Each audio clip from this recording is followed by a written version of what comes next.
Aagawin ng AI ang trabaho mo. Sa ngayon, buong mga industriya ay winawasak ng AI machine.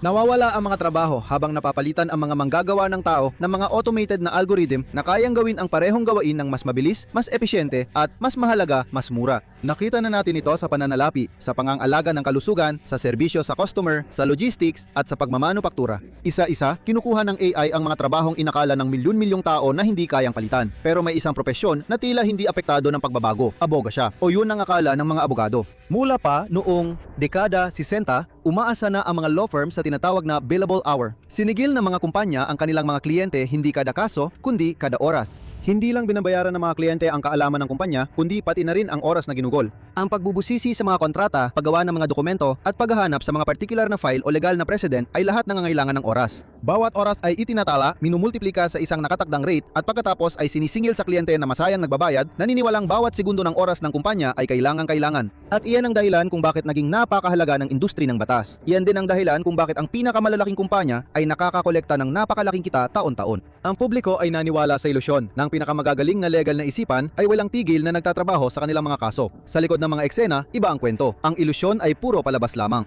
Ang mga nasa itaas ay madalas na iniaatang ang karamihan sa kanilang mga pinakaubos oras na gawain sa mga junior associate. Ang mga empleyadong ito na baguhan pa lang ay tumatanggap pa rin ng malalaking sahod, pero mas malaki ang kinikita ng kumpanya dahil sa dami ng billable hours na kanilang ipinapasok bawat linggo. Ang larangan ng batas ay gumagana na parang isang piramid. Sa itaas ay naroon ang mga pinaka-elite, may karanasang partner at may-ari ng kumpanya. Sila ang muka ng kanilang mga kumpanya at ginugugol nila ang karamihan ng kanilang oras sa pakikipag-ugnayan sa mga kliyente at pagpapaunlad ng mga relasyon. Sa ibaba ng piramid na sumusuporta sa lahat ng iba pa ay ang mga junior. Sila ang mga taong gumagawa ng mahihirap na trabaho, nagtitiis sa paulit-ulit at nakakapagod na gawain araw-araw. Nakikita ng mga kumpanya ang isang simpleng daan patungo sa tagumpay, mag-hire na mas maraming junior. Mas maraming tao ay nangangahulugan ng mas maraming billable hours na sinisingil sa mga kliyente at ibig sabihin nito ay mas maraming pera ang pumapasok sa kumpanya at sa bulsa ng mga partner nito. Isa itong matagumpay at kumikitang sistema na tumagal ng mga dekada kahit pa nagbago ang mundo ng batas. Nagkaroon ng access ang mga abogado sa teknolohiya na kayang pabilisin ang ilang proseso, pero malaking bahagi pa rin ng kanilang trabaho ay umaasa pa rin sa manumanong pagsusuri ng mga dokumento at libro. At dumating ang AI at nagsimulang gumuho ang buong pyramid.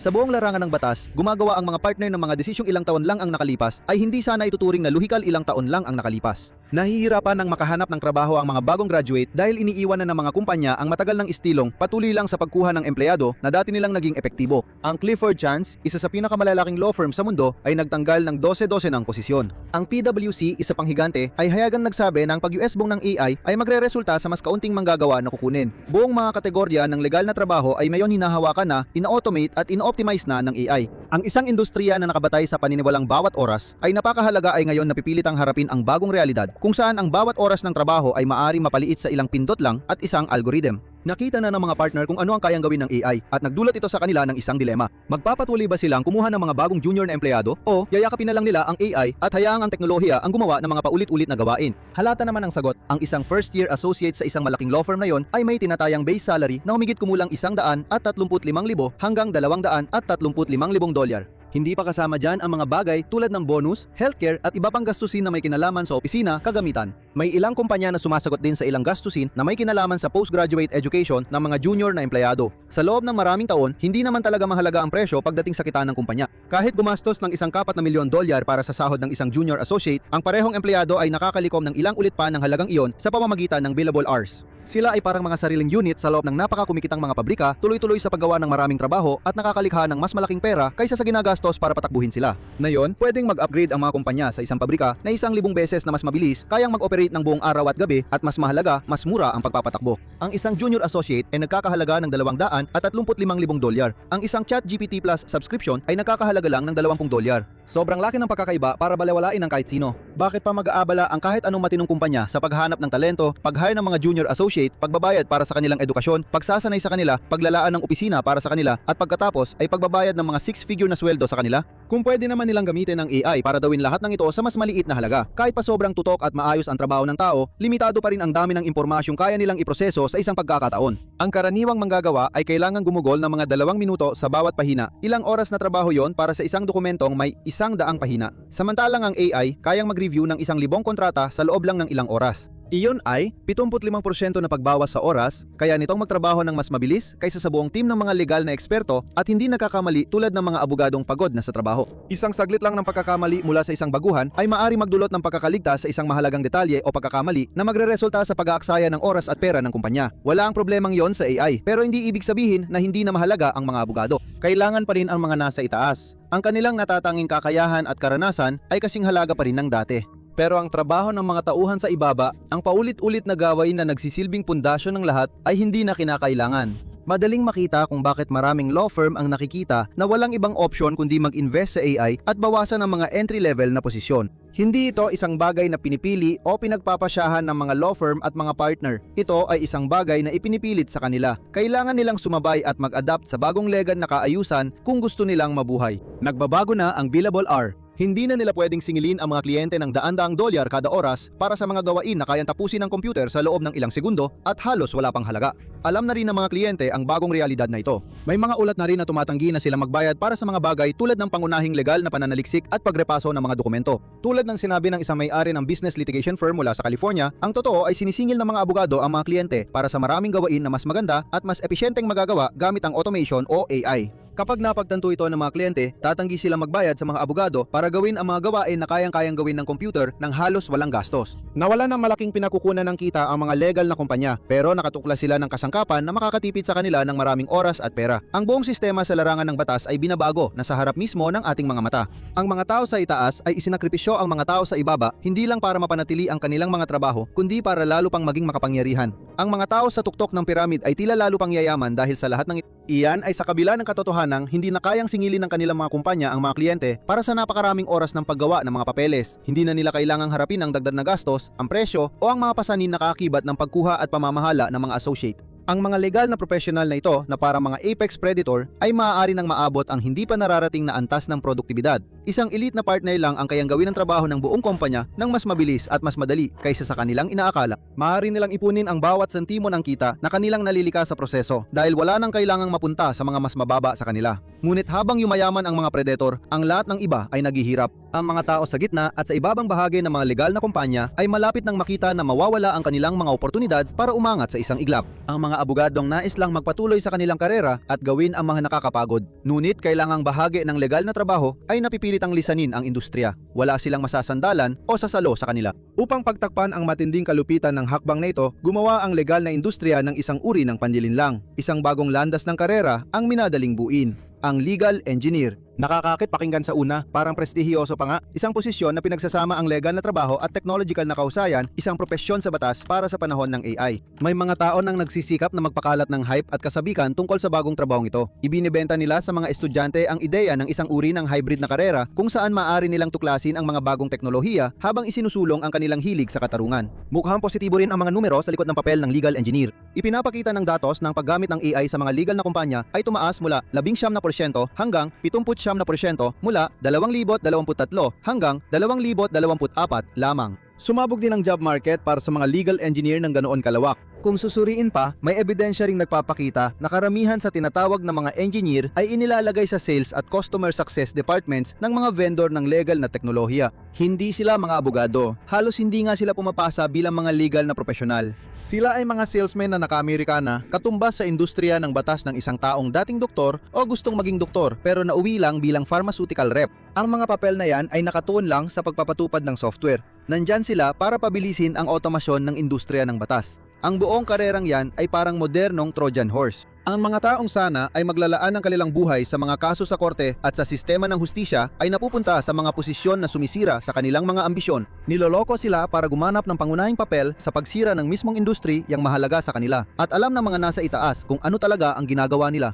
Alam nila na tapos na ang panahon ng mga junior associate na umaakyat sa corporate ladder, pero hindi nila pwedeng basta sabihin yon. Hindi nila pwedeng sabihin na ititigil na nila ang pagkuha ng mga bagong empleyado at tuluyang pababayaan ang mga batang may talento. Kaya gumagawa sila ng bagong posisyon. Sinasabi nilang ito ang perpektong landas para sundan ng mga nagnanais maging legal na profesional at ipinapasa nila ang maruruming gawain sa susunod na henerasyon. Kinukuha nila ang pinakamagagaling at pinakamatalinong mga nagtapos at inilalagay sila sa mga posisyon sa vendor side, pinapangakuan na magiging maayos din ang lahat sa uli. Pero hindi naman talaga mangyayari yon. Ang mga batang profesional na ito ay binibigyan ng mga gawa-gawang titulo tulad ng Solutions Consultant at Legal Technologist. Inaatasan silang magbenta ng mga AI solution sa mga firm na pwede sanang kumuha at magsanay sa kanila. Hinuhugasan ng utak nila para gibayin ang mismong hagdang dapat sana nilang akyatin. Isa itong madilim at kadudadudang plano. Ang pinakamasaklap pa rito, kahit ang mga inhinyerong ito ay hindi ligtas sa hindi maiiwasang pagbagsak. Ang kanilang Trojan horse ay masusunog din tulad ng lahat ng entry-level na trabaho kapag na-integrate na ang AI sa karamihan ng mga kumpanya. Pagkatapos, hindi nakakailanganin ang serbisyo ng mga legal engineer. At maaring mangyari yon ng mas maaga kaysa inaakala ng mga tao. Hindi lang basta kumakalat ang AI sa larangan ng batas, kundi lalo pa itong nagiging matalino araw-araw, lalo na pagdating sa pagbasa at pagsusuri ng wika. Bagamat ito ay komplikadong anyo ng wika, ang batas sa pinakaugat nito ay wika. Lahat ito ay tungkol sa mga salita, alituntunin, mga pattern at mga termino. Eksaktong mga bagay na mabilis matutunan ng AI. Sa loob ng maraming siglo, ang pagiging komplikado ng mga legal na teksto ay nangangahulugan na tanging mga taong naglaan ng kanilang sarili sa larangang ito lamang ang matagumpay na nakakaunawa nito. Ang mga taong gumugol ng maraming taon sa pag-aaral ng legal na wika at pagsisiyasat sa mga kasalimuotan ng mga kontrata at kasunduan, hindi na kailangan gawin yon ng mga AI model. Para sa kanila, ang isang daan pahinang legal na draft ay simpleng koleksyon lamang ng mga datos na maaring i-ekstrapula, suriin at unawain sa loob ng sandaling iglap ng mata ng isang tao. At hindi na nila kinailangan gumugol ng maraming taon ng pagsasanay at pag-unlad para marating ang puntong ito. Noong 2023,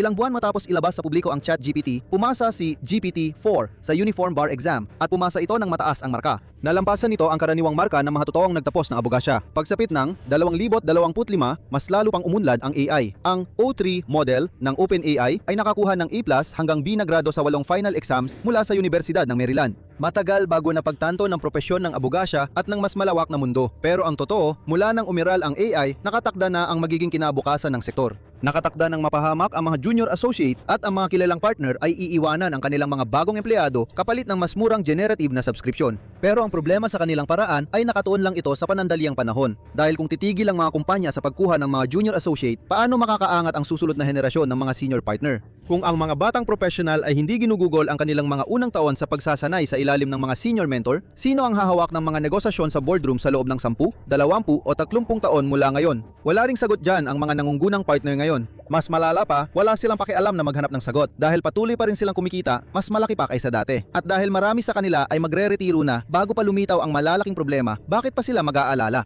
Bakit nila papansinin na tinatayang 44% ng lahat ng legal na gawain ay maaari ng ganap na ma-automate gamit ang mga software na pinapagana ng AI na available na sa merkado? Hindi nila papansinin, pero dapat lahat ay mag-alala. Dahil kapag 44% ng lahat ng legal na gawain ay ginagawa na ng AI, ibig sabihin, 44% ng $1 trillion na merkado ay nawala na. Halos kalahating $1 trillion na halaga ng kaunang gastusin ng mga kumpanya ang mawawala sa mga law firm at lilipat sa industriya ng software. At lalo pang lumalala ang mga bilang pagkatapos niyan. Kapag ang isang law firm ay lumipat mula sa proseso ng trabaho na nakasentro sa tao na maaaring singilin ng $100 kada oras patungo sa agarang automatikong mga proseso, ang gastos para gawin ang maraming gawain ay bumababa ng husto. Kapag tuluyang naipatupad ang AI takeover, mas kaunting pera na lang ang matatanggap ng mga kumpanya para sa halos kalahati ng lahat ng legal na gawain. Hindi yon kayang panatilihin. Hindi para sa mga nasa pinakataas, syempre sila pa rin ang mangungguna sa mga paglilitis sa hukuman at pagpirma ng mga corporate contract. Pero para sa lahat ng iba pa sa ilalim nila, madilim ang hinaharap. Para sa libo-libong middle at entry level na mga legal na professional, sira na ang sistema. Ginigiba ito ng mga taong dapat sana ay nagpoprotekta dito at wala na makakapigil sa proseso ngayon.